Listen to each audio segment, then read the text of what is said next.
합니다.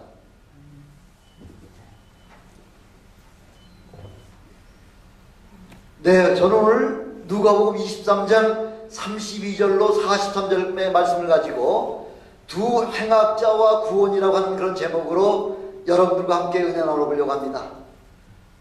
예수 그리스도는 부활하셨습니다. 예, 바로 온갖 저주와 고통과 수치와 부끄러움으로 죽으셨지만은 하나님께서 우리 예수 그리스도를 3일 만에 다시 살리셨습니다. 가장 잔인하고 가장 악랄한 방법으로, 그것도 두 행악자의 사이에서 그렇게 죽게 하셨지만은 얼씬 보면은 빌라도가 우연하게 집행한 그런 사형 집행 같지만은 사실 그 죽음 그 속에는, 그 이후에는, 그 배면에는 하나님의 신비와 하나님의 놀라운 비밀이 바로 이 예수 그리스도가 두 강도 사이에 죽으신 바로 그 바로 의미에는 엄청난 하나님의 비밀이 있다는 거죠.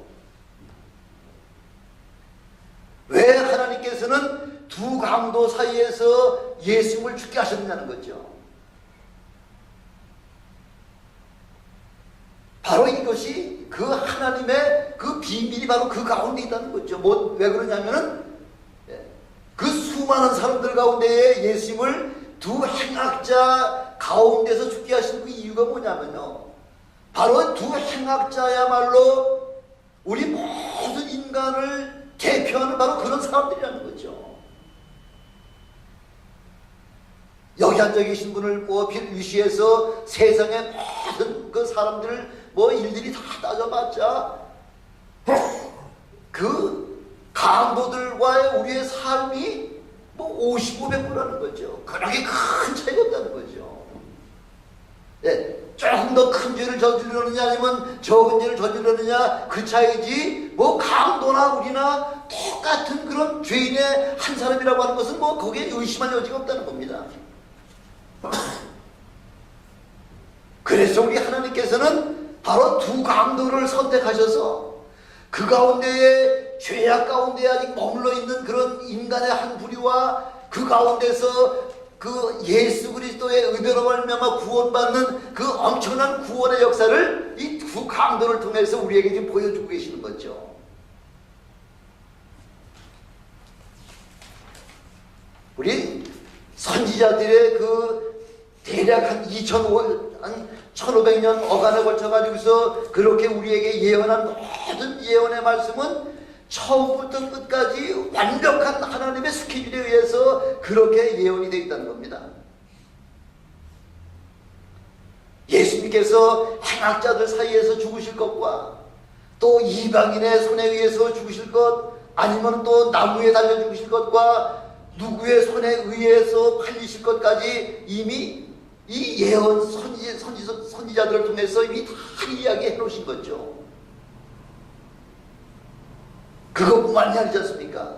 이 구경꾼들이 그 십자가 주에 둘러앉아가지고 또 예수님을 향해서 어떤 말로다가 비아냥거리고 어떤 말로다가 희롱하고 어떤 말로다가 그 비방하는 그 내용의 말씀까지 다 기록을 해놓으시지 않으셨습니까?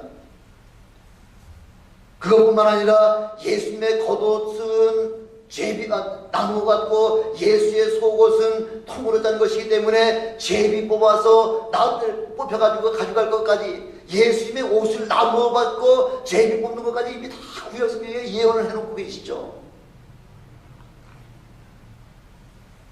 아니, 예수님의 십자가, 그 십자가 밑에 뭐 때문에 그 신포도주 항아리가 왜 거기 준비가 되어 있겠습니까? 유대법에서는 그런 법이 없죠. 십자가 죽음 그 십자가 밑에 그 신포도주 항아리를 갖다가 빗질해 놓고서 지금 로마 정부가 마지막으로 십자가에 죽어가는 그 사형수에 대해서 작은 자선을 하나 베풀어 주는 거죠. 바로 신포도주의 역할이라고 하는 것은 우리 통증을 잠깐 이렇게 좀 리듀스, 좀 통증을 줄여주는 역할을 하는 것, 바로 마주의 역할을 하는 것이 바로 신포도의 역할이에요. 그래서 기왕에 사형을 시키는 그 사형수에게 그만 자선을 베풀어 주려고 신포도주를 그 밑에 준비해놨는데 벌써 구약 선지자들은 벌써 예수님이 십자가에 돌아가실 것을 생각하고서 1500년 전에 이미 예언을 해놓으셨다는 거죠. 예수님은 신포도주를 마시고 돌아가신다고 하는 그 구체적인 내용이 이미 구약성경에 다 기록이 되어 있는 거죠. 이 내용만 봐도 얼마나 이 하나님의 말씀이 신명박치한 말씀이냐는 거죠. 그것뿐만 아니라 예수님은 이 땅에 오실 때 뭐 재산 하나 가지고 오신 거 없잖아요. 재산 하나 남기신 거 없잖아요. 그 돌아가시려고 하니까 지난주에 우리 정승희 집사님 소천하셔서 그 좀 장례를 좀 치러야 되는데 그 묘지가 없어가지고요. 묘지가 있긴 있는데 그 엑스와이프가 사인을 릴리스를 해주지 않아가지고서 그 묘지를 찾지 못해가지고 화장해서 저 바다에 나가서 뿌리고서는 그냥 말라고 생각했는데 마침내 어떻게 그래도 극적으로다가 그 장지가 마련이 돼가지고 그래서 우리 지난주에 장례를 잘 치렀습니다만은 예수님은 그런 장지는 없었다는 거죠. 그러나 이미 구약 선지자들은 예수님이 부자의 그 묘시를 사용해서 아무도 아직까지 한 번도 사용해보지 않냐는 게 뭐 유대의 그 부잣집에서는 큰 돌로다가 그 무덤을 만들어가지고서 온 가족이 다 죽으면 그 안에 들어가잖아요. 이 부자의 묘시에는 그동안 한 번도 시신이 들어간 적이 없는 아주 깨끗하고 완전한 그 묘시를 우리 주님께서 사용하실 것이라고 하면 이미 구약 선지자를 통해서 예언의 말씀에 따라서 그렇게 장세를 지내셨다는 거죠. 얼마나 신명박치합니까? 예수님의 십자가 죽음을 보기 위해서 지금 여러 종류의 사람들이 지금 이 십자가 주위에 다 모여있지 않습니까? 35절에 보니까 뭐라고 지금 기록이 되어 있냐면 뭐라고 기록이 되어 있죠? 백성은 서서 구경하며 첫 번째 부류가 어떤 사람들이냐면은 백성들은 예수님의 십자가를 삥 둘러서가지고 지금 뭐 하고 있다는 거예요? 구경하고 있다는 게 구경. 남의 일이라고 생각하는 거죠. 호기심이 있어가지고 그것이 온 거죠. 혹시나 예수님께서 여러 가지 사역을 담당하셨는데 이제 십자가에 죽을 때는 어떤 모습으로 돌아가시나 굉장히 궁금했겠죠. 제3자의 심정 가지고서 지금 구경꾼의 모습으로 지금 와서 기다리고 있다는 거죠. 예수님의 죽으심이 구경할 구경거리입니까? 아니에요. 바로 저와 여러분을 위해서 친히 십자가에 죽으시는 모습을 그 모습을 백성들은 구경하고 있다는 거죠. 아니면 거기서 통곡하면서 애통한 마음으로 예수 그리스도의 죽으심이 바로 내 죄 때문에 돌아가셨다고 하는 사실을 그것을 고백하면서 그 십자가 죽으심에 함께 참여해야 되는데 지금 많은 사람들은 이제 구경하고 앉았다는 거죠. 35절에 보니까 관원들은 또 어떻게 했다 그랬죠? 관원들은 비웃어 가로되 남을 구원하였으니 만일 하나님의 택하신 자 그리스도여든 자기도 구원할지어다. 지금 유대의 관원들은 예수님의 택한 메시아라면 만약 예수님이 하나님께 택하신 메시아라고 할 것 같으면은 당신부터 먼저 구원해봐. 그 얘기죠. 그 얘기예요. 지금 비웃고 앉아 있는 거죠. 아니 메시아가 지금 자기 자신을 위해서 자기 자신 구원하려고 오신 분이 메시아입니까? 아니에요. 메시아는 나를 제외한 온 인류의 모든 사람을 구원하기 위하여 오신 분이 바로 메시아라는 거예요. 메시아의 사명이죠. 36절에 보니까 군병들은 신포도주를 주면서 내가 유대인의 왕이라면 내가 너를 구원하라. 또 그렇게 희롱하고 있는 거죠.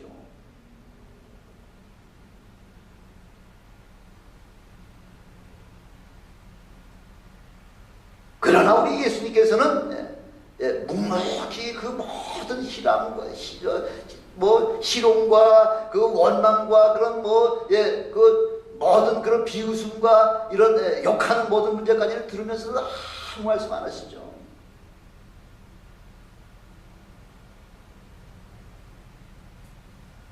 바로 이 모두에게 가장 지금 절박한 것이 있다면은 바로 우리 모든 사람이, 예, 너나 나나 할 것 없이 뭐 관원이나 군병들이나 이 백성들이나 뭐 함께 십자가에 매달려 있는 그런 강도들이나 누구나 할 것 없이 다 지금 이 시간은 바로 하나님 앞에 회개할 시간이라는 거죠. 하나님 앞에 나의 죄를 고백하고서 내가 죄인이오니 나를 불쌍히 여겨주시옵소서 이렇게 고백해야 될 시간인데, 지금 서로 각자 지금 예수를 향해서 지금 티징하고 있는 거죠. 희롱하고 있는 거죠. 비방하고 있는 거죠.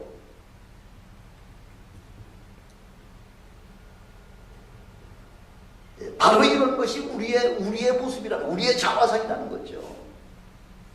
예. 그런 뭐 관원이나 군병이나 백성들이나 그런 또 한 강도와 같이 그 사람이나 우리나 뭐 크게 다를 게 없다는 거죠. 남의 약점을 보면은 손가락질이 먼저 나가게 되고요, 비방하게 되고 먼저 판단하게 되고 하는 것이 바로 우리나 그들이나 똑같다는 겁니다. 이때 갑자기 한 행악자가 다른 편 그 행악자를 향해서 지금 꾸짖기 시작하고 있습니다. 수많은 군중들이 다 지금 듣고 있죠. 조용하게 지금 예수의 지금 죽어가는 그 모습, 그 고통스럽고 하는 그 모습을 지금 지켜보고 있는 그런 상황 속에서 지금 다른 편 한 강도가 지금, 예, 그 다른 쪽에 있는 그 강도를 향해서 지금 꾸짖고 있는 장면을 지금 우리에게 지금 보여주고 계시죠. 수많은 구경꾼들이 다 듣고 있습니다. 그때 이 한편 강도가 뭐라고 지금 얘기하냐면요, 내가 동일한 정죄를 받고도 하나님을 두려워 아니하느냐? 우리는 우리의 행한 일에 상당한 보응을 받는 것이 당연하거니와 이 사람의 행한 것은 옳지 않은 것이 없다. 이야, 참 대단한 꾸지람이죠. 지금 죽어가면서 지금 상대편 그 한편에 있는 강도를 향해서 지금 외치는 그 말이, 우리는 우리가 행한 그 일에 합당한 그 죄의 보응을 받는 것도 우리 당연한 거지만, 그래서 우리는 죽는 거지만은 이 사람은 그동안 행한 것이 옳지 않은 것이 아무것도 없다는 거죠. 이분이야말로 참의인이라는 거죠. 지금 저쪽 편에 있는 그 강도에게 지금 외치고 있는 그런 꾸지람입니까? 아니에요. 이 강도는 하나님께서 이 강도를 통하여 바로 저와 여러분과 온 인류를 향해서 지금 외치고 있는 그런 외침이에요.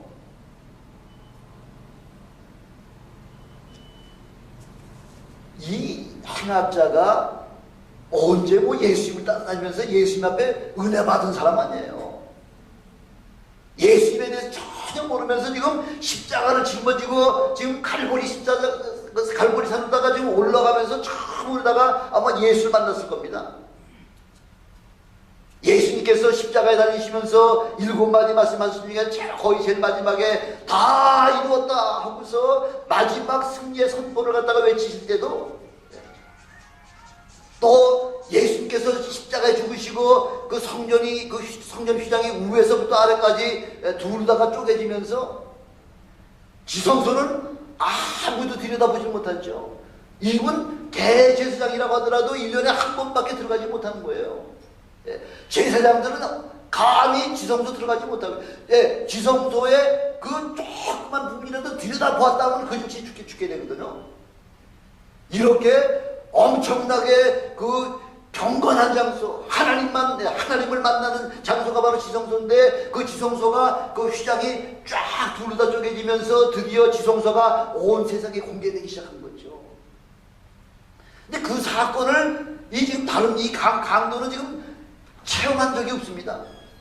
땅이 진동하고 바위가 터지며 해가 총담같이 검어지는 그런 초자연적인 그런 현상들도 아직까지 이 강도는 체험해 본 적이 없습니다만은, 그럼에도 불구하고 이 강도는 바로 예수가 어떠한 분이라는 걸 알았다는 거죠.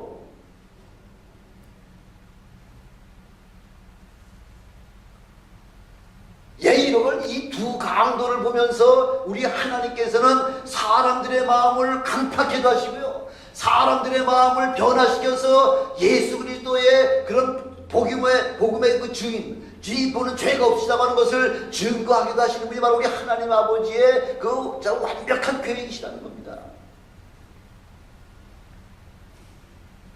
아직 십자가에 달린 지 3시간도 지나지 않았죠. 왜? 3시간 이후부터는 태양이 총단같이 검어진다고 하는데 아직 지금 예수님께서 십자가상에 지금 한마디 말씀하신 것밖에는 없었기 때문에 아직 3시간 전이라는 거죠.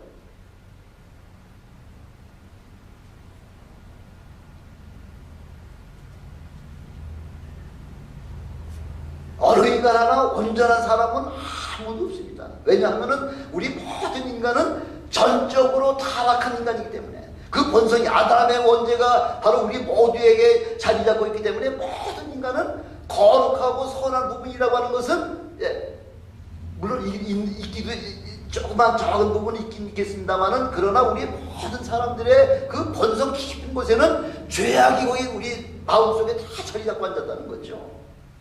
그래서 예레미야 17장 9절에 보니까 만물보다 거짓되고 심히 부패한 것이 바로 인간의 마음이라 이렇게 말씀하고 있잖아요.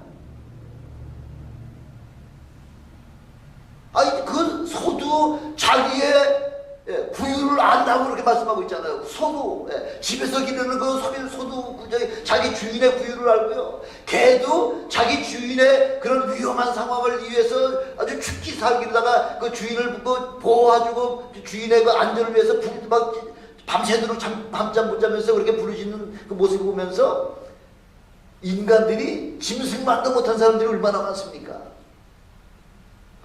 그래서 로마서 8장 7절에 보니까 육신의 생각은 하나님과 원수가 되나니 이는 하나님의 법에 굴복지 아니할 뿐 아니라 할 수도 없다 하고 선포하고 있잖아요. 사도 바울이 하나님의 법에 굴복 아주 안 하기로 결심한 사람이라는 거죠. 그래서 내가 하나님 앞에 죄인임이 깨달아질 때부터 내가 죄인인 것이 깨달아지게 되면 하나님 앞에 회개하게 되는 거죠. 바로 그때부터 우리 하나님께서는 은혜를 부어주기 시작한다는 겁니다. 지금 이 의로운 지금 강도 하나, 의롭진 않지만은 지금 의로운 행동을 지금 하고 있는 이 강도가 예수님께로부터 들은 유일한 그 말씀 한마디는 뭐냐면은 바로 얼마 전에 바로 이 강도가 지금 이야기하기 바로 직전에 예수님께서 하신 말씀 한 번 들은 것밖에 없잖아요.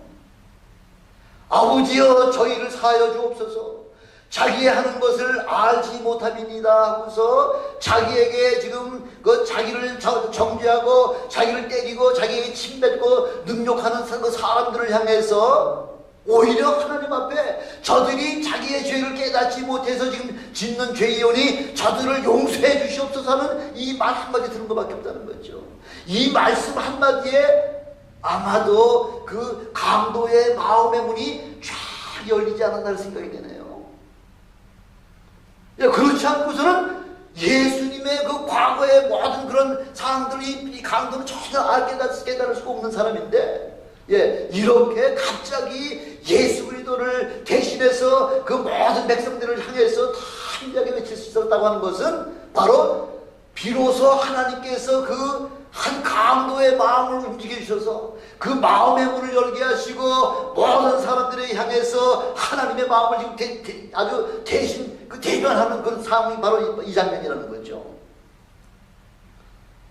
자기를 해치고 모욕하고 죽이는 원수들을 향해서 여러분 감히 저들에게 용서해달라고 하나님 앞에 빌 수가 있겠습니까?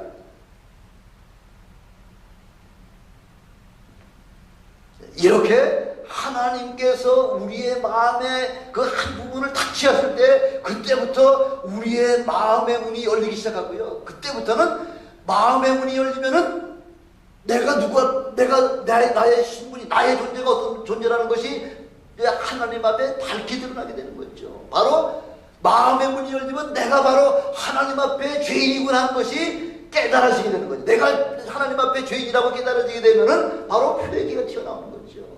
주여 나 같은 죄인을 용서해 주시옵소서 나를 구원해 주시옵소서 하는 그런 회개와 주님 앞에 간구가 튀어나오는 것이 바로 그것이 마음의 문이 열려 있다는 거죠. 하나님은 우리의 외모를 보지 아니하십니다. 혹시라도 이 자리에 아직까지 마음의 문이 열리지 못하고 조금 열릴락 말락하는 분이 계시다면 이 시간에 여러분 마음의 문을 활짝 여시고 예수님의 그 놀라운 생명의 말씀, 그 부활의 말씀을 그 여러분 심령 속에 영접하신 여러분 되시길 주님의 축원합니다. 그래서 이 하나님은 아주 주권적으로, 아주 강권적으로 이 한 강도를 통해서 지금 예수님이 어떤 분이라고 소개하고 있냐면, 첫 번째는 바로 하나님을 두려워 아니하느냐. 예, 하나님 두려워해. 그거 우리에게 말씀하고 있는 거예요. 어떤 분이기 때문에 바로 우리 하나님은 공의의 하나님이라는 거죠. 거룩하신 분이라는 거죠. 바로 우리의 모든 죄악의 문제를 해결해 주시기 위해서 이분이 하나님의 아들이심에도 불구하고 우리를 대신해서 지금 십자가에 죽고 계시는 거니까 이 공의의 하나님을 두려워하라 하면서 지금 우리에게 그거 지금 말씀하고 계시는 거예요. 만약 공의의 하나님을 순종하지 않을 것 같으면은 장차 우리에게 심판으로 임하실 그때에 우리는 다 멸망할 수밖에 없다고 하는 그 사실을 우리에게 경고해 주고 있는 겁니다. 그러니까 지금 이 십자가에 달려 계신 이분은 바로 하나님이라는 거죠.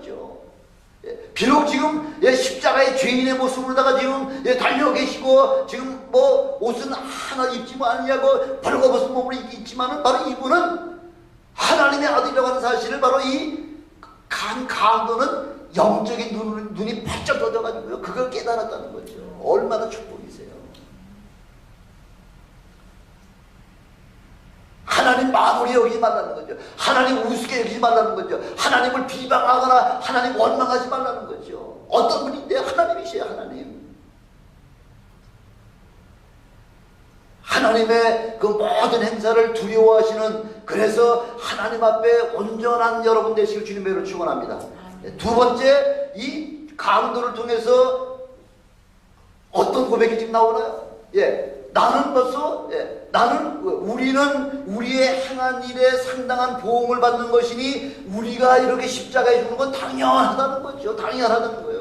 바로 내 자신이 누구라는 거예요. 바로 내 자신은 바로 하나님 앞에 죄인이라는 거죠. 물론 사람들에게도 범죄를 했겠지만은 사람들에게 범죄한 것이 아니라 먼저 하나님 앞에 나는 죄인입니다. 이것을 고백하는 그런 지금 고백을 우리에게 하고 있습니다.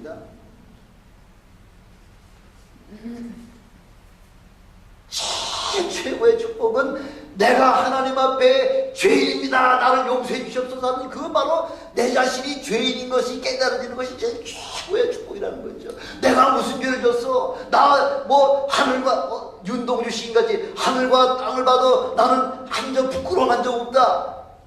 그랬으면 얼마나 좋겠습니까? 의인은 없나니 하나도 없다고 이미 로마서 3장 10절에 그렇게 우리에게 말씀하고 있잖아요. 의인은 없나니 하나도 없다. 의인이 없다는 얘기 뭐예요? 다 죄인이라는 얘기죠. 바로 나도 죄인 안에 들어가는 죄인의 반열에 있습니다만은 그러나 내가 죄인이오니 나를 용서해 주시옵소서 하는 이 고백이 바로 저와 여러분의 고백이 되실 주님을 축원합니다. 세 번째, 이 강도는 어떤 지금 증거를 하고 있냐면 예수 그리스도가 죄가 있다는 얘기 없다는 얘기, 죄가 없다 하고 지금 선포하는 거죠. 와, 강도의 입장에서 강도 주제에 예수님은 죄가 무죄하신 분이다 하고서 다 이야기 선포하잖아요.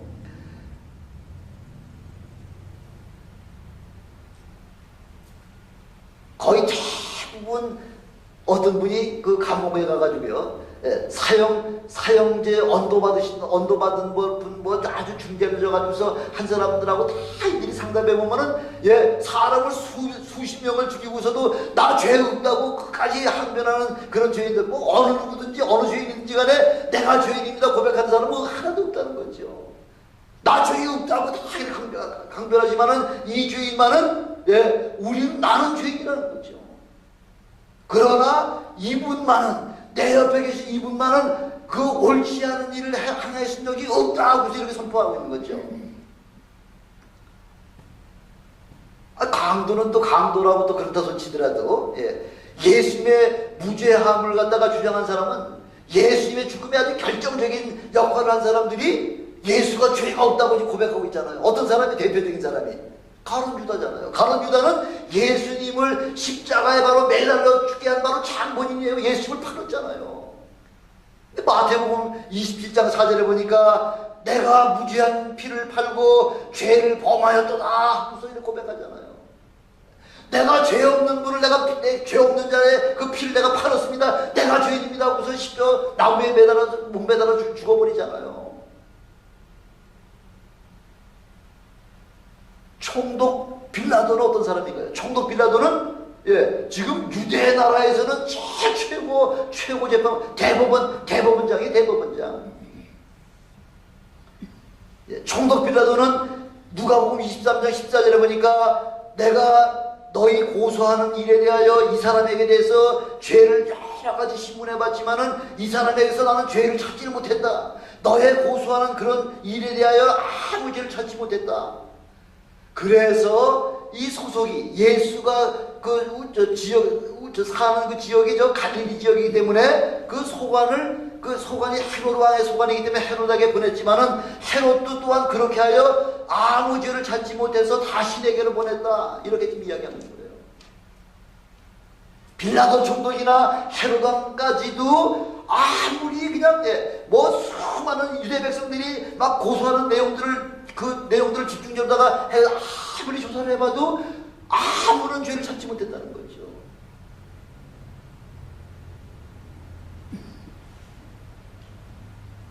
그 사람은 또 그렇다고 또 손치더라도요. 그 사람들은 정치적인 사람들이기 때문에 정치적인 영향 때문에 이렇게 저렇게 변화가 될 수 있다고 하지만은 그 빌라도의 아내는 마태복음 27장 19절에 보니까 저 오는 사람에게 아무 상관도 하지 마옵소서. 오늘 꿈에 내가 그 사람을 인하여 애를 얼마나 썼는지 밤새도록 저 사람 죄가 없는 분을 죽이려고 하는 그 남편 빌라도에게 그 악한 일을 행하지 못하도록 그렇게 하느라고 밤새도록 꿈에 고통을 받았다는 거죠.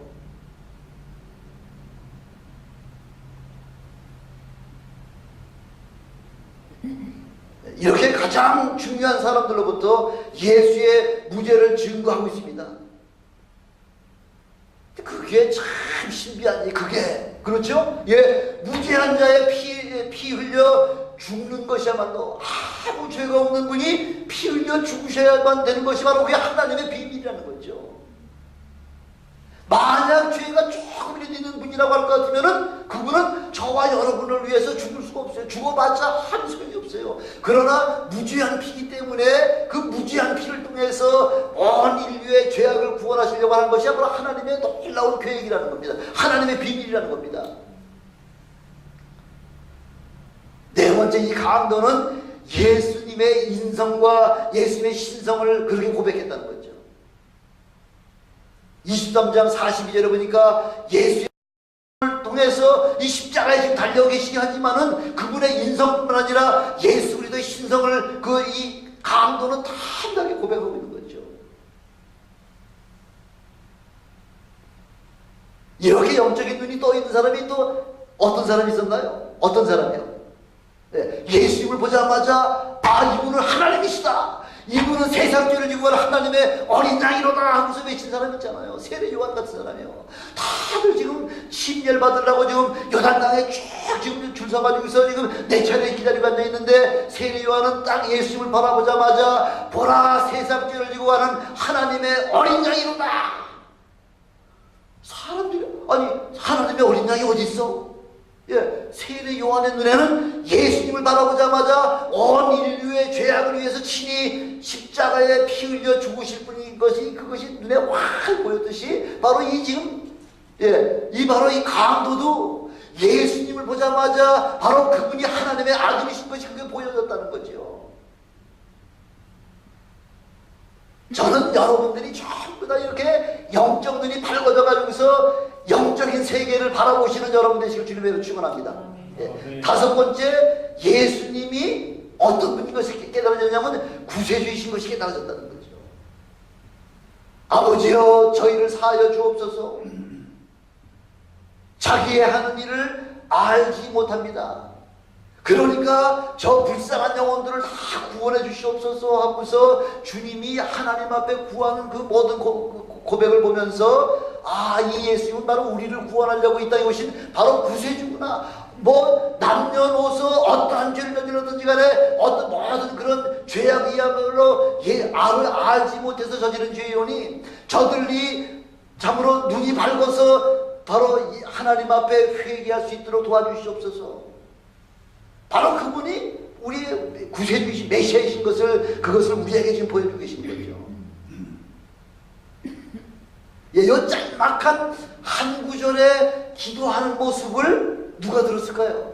아버지요, 저들의 죄를 용서해 주시옵소서 하는 그 말을 누가 들었다고요? 다른 사람이 다 들었죠. 다 들었지만은 특별히 그 한편에 있는 지금 예수님을 증거하고 있는 바로 이 강도가 예수님의 기도하시는 그 말씀과 한 구절을 들었다는 거죠. 딱 듣고 보니까 그렇구나. 이분이 바로 우리를 구원할, 죄에서 구원할 메시아구나 하는 걸, 그 구세주인 것을 깨달았다는 거죠. 그분이 구세주면은 보고서 그러면 뭐 보고만 가만히 있어야 되나요? 아니잖아요. 이 강도가 지금 마지막 주님 앞에 외친 말씀이 뭐예요? 예수여, 당신의 나라 임하실 때에 나를 좀 생각 좀 해주세요. 생각해달라는 얘기 무슨 얘기예요? 나 좀 구원해주세요. 내가 죄인입니다. 나 좀 구원해주세요 하고서 이 간절한 마음으로 주님 앞에 그렇게 고백할 수 있는 그런 그 엄청난 축복을 이 강도는 그렇게 주님 앞에 고백했다는 거죠.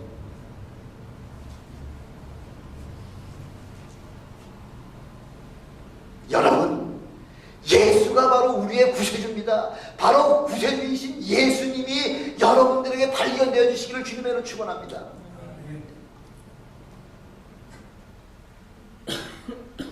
십자가 봐봤자 십자가에는 그 과시면류관으로 말미암아 얼굴에 그냥 그 시뻘건 피투성이가 되고요.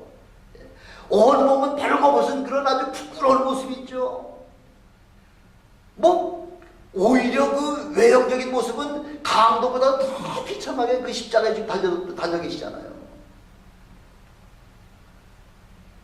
그런 분에게 그 메시아라고 고백할 수 있다고 하는 것이 그게 얼마나 큰 축복인지 모르죠. 여섯 번째는 바로 그런 예수님이 바로 우리의 왕이심을 깨달았다는 거예요. 왕이심을. 온몸은 갈기갈기 찢어졌고요. 머리에는 가시별류관 때문에 피투성이가 됐고, 그런 모습 속에서도 아주 흉악한 모습 속에서도 그 속에 있는 그 이면에 있는 예수 그리스도가 바로 나의 왕이라고 하는, 우리의 왕이라고 하는 그 사실이 발견됐다는 거죠. 바로 지금 예수님이 그 십자가 그 위에는 그 유대인의 왕이라고 하는 제표가 증거해 주었듯이 바로 이 강도는 그것이 깨달아졌다는 거예요. 그것이 믿어졌다는 거죠. 마지막 일곱 번째는 이 강도는 예수님을 보면서 당신의 나라에 임하실 때에 나를 기억해 주셔서 할 때에 우리 주님께서 오늘 내가 나와 더불어 낙원에 있으리라. 낙원에 있는 바로 그것이 하나님의 당신의 나라가 아니라는 거죠. 낙원에 있는 것은 잠깐 이 땅에 있는 동안에 예수를 믿고 죽은 사람이 잠시 머물러 있는 곳이 바로 낙원이잖아요. 오늘 내가 나와 더불어 낙원에 있으리라. 이미 구원의 반열에 확정된 사람은 믿다가 죽으면 가는 곳이 어디 낙원이지 않습니까?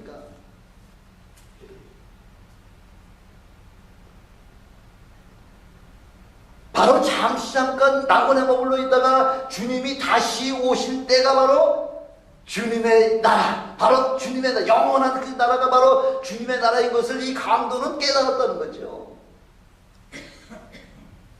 이 강도는 주님의 재림까지 봤다는 겁니다. 예수님은 군중들이 비웃고 희롱하고 비방하는 말에는 아무런 반응도 보이지 아니하셨지만은 또 대제사장이 또 예수님을 얘기했죠. 지금 십자가에서 내려와. 그리하면 내가 너 믿을게 하고서 이렇게 대제사장도 예수님께 그렇게 희롱을 했지만은 그 희롱하는 말에 이런 방법 대답을 안 하셨다는 거죠. 그러나 그 보잘것없는 지금 한편에서 지금 그 예수님의 예수님의 일거수일투족을 바라보면서 예수가 하나님의 아들이시여 바로 우리의 죄의 문제를 해결해 주실 분이라고 하는 사실이, 그것이 깨달아진 그 강도의 그 고백 한마디는 예수께 즉각 응답해 주셨잖아요. 언제 응답해 주시겠다는 거예요? 언제? 내일이라네요. 오늘 내가 나와도 함께 낙원에 있으리니. 바로 예수 그리스도는 내일 만나가지고 내일 은혜 받을 그런 분이 아니에요. 바로 지금 이 시간에, 이 순간, 바로 right now 이 시간이 바로 우리가 은혜 받을 만한 때요, 우리의 바로 축복받을 때가 바로 지금이라는 거죠. 지금. 하나님은 우리의 외모를 절대 보시지 않습니다. 우리의 백그라운드도 보지 않았어요. 우리의 과거도 보지 않았어요. 바로 주님을 사모하는 그 마음 하나만 보신다는 거죠. 바로 오늘이 중요하죠. 오늘이. 내일은 내 시간이 아니에요. 바로 지금 이 시간에 여러분 주님의 은혜와 주님의 축복으로 차고 넘치는 그런 엄청난 축복의 반열에 우뚝 서시는 여러분 되시길 주님의 이름으로 축원합니다. 기도하시겠습니다. 전능하신 아버지 하나님,